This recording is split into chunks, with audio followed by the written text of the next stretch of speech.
feel like there is a bowling ball in your vagina?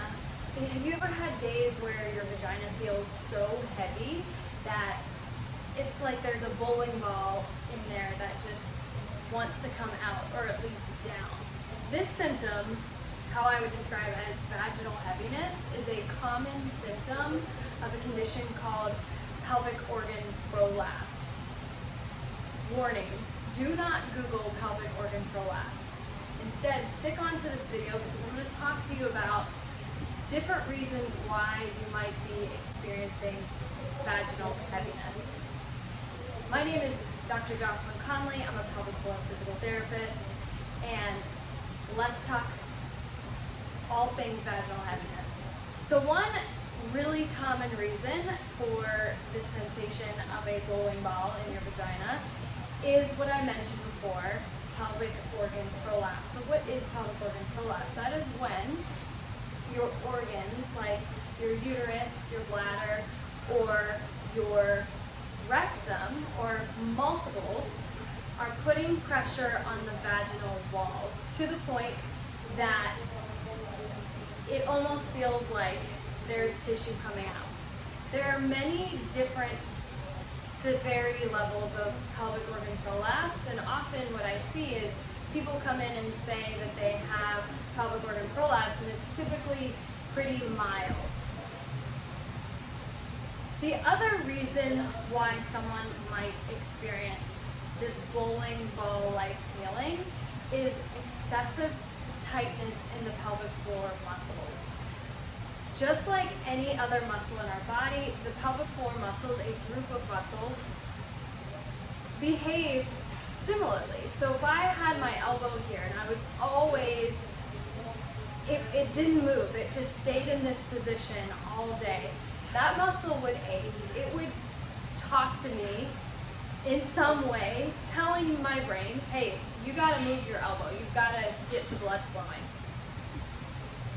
When scar tissue develops in the pelvic floor after a vaginal delivery, or your muscles are just really tight because of the way that you're holding your muscles around your pelvis and in your body, the way that you're breathing, the way that you're working out, or other reasons that affect the pelvic floor, you can impact the overall tone, meaning where the resting length is in the muscles.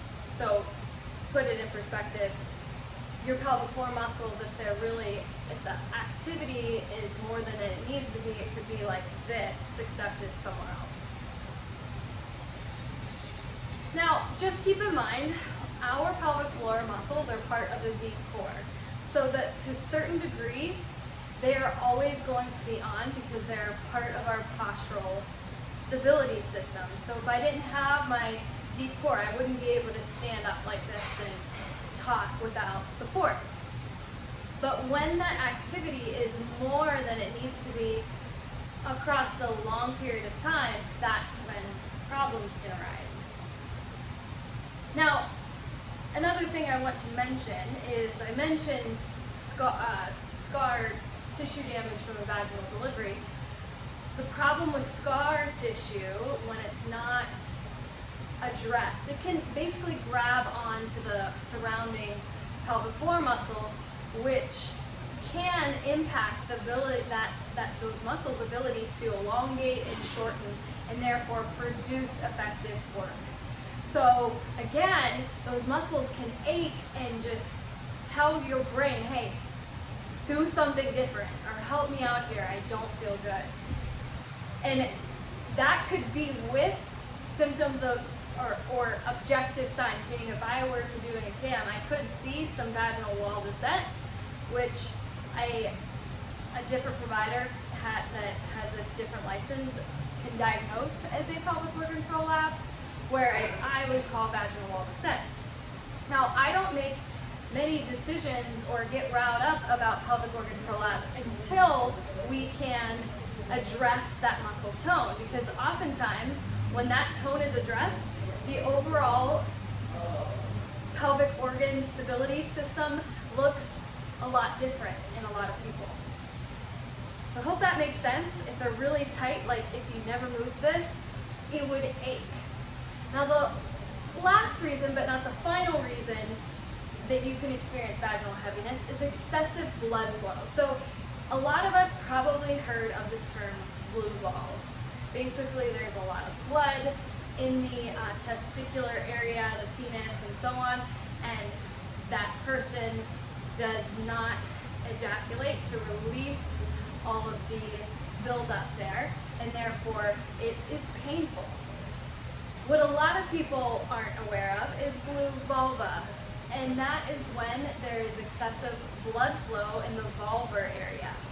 That can be isolated in the vulva, the outer part of the pelvic floor, if you will, but it can also be within the pelvis itself. And this is not just in women, it's also in men. If you have excessive blood pooling within your pelvic cavity, that is going to increase the pressure in the area. And just like, you know what it feels like to cut your circulation off up here and all the blood is trapped in your hand? It's uncomfortable. It feels like pressure, and it feels so great to relieve that pressure. Similar idea down here. You can feel that pressure, that heaviness, the discomfort. And how we address each of the reasons why you would have pressure buildup in blood flow is different depending on your individual and your unique presentation. So 3 reasons that you may feel like you have a bowling ball in your vagina. Number 1 would be pelvic organ prolapse. Number 2 could be excessive tone in your pelvic floor muscles, shortness in your pelvic floor muscles. Number 3 is excessive blood fluid pooling in your pelvic region, whether that's just your vulva or your whole pelvis. What I would recommend you do is see a provider regarding your symptoms and ask for a pelvic floor physical therapy referral. More often than not, that is going to benefit you first and foremost, the most, regardless of what you need thereafter, if you need anything thereafter. Sometimes with the vascular issues like pelvic congestion syndrome, it's a multidisciplinary approach. It's not always just pelvic floor physical therapists, but sometimes. But just keep that in mind. With prolapse, don't let someone convince you to jump right into surgery. Always exhaust your conservative options, pelvic floor physical therapy being the very first one. And then when it comes to shortened pelvic floor muscles, don't just jump into what the first thing Google tells you, which might be dilators. Oftentimes people that see me for dilators or say that they've tried dilators and it didn't work, it wasn't appropriate at that time. Doesn't mean they never are, but there are often things that need to be put in place first, and they may not need dilators after that. The other thing is learning how to use your muscles differently. There's a lot of stuff about breathing out there, and sometimes that's just not enough because the person isn't actually letting go of their pelvic floor. I hope this was helpful. If this was helpful, check out my other videos, press the like button, subscribe, and share this video with a friend. I'll see you guys next video.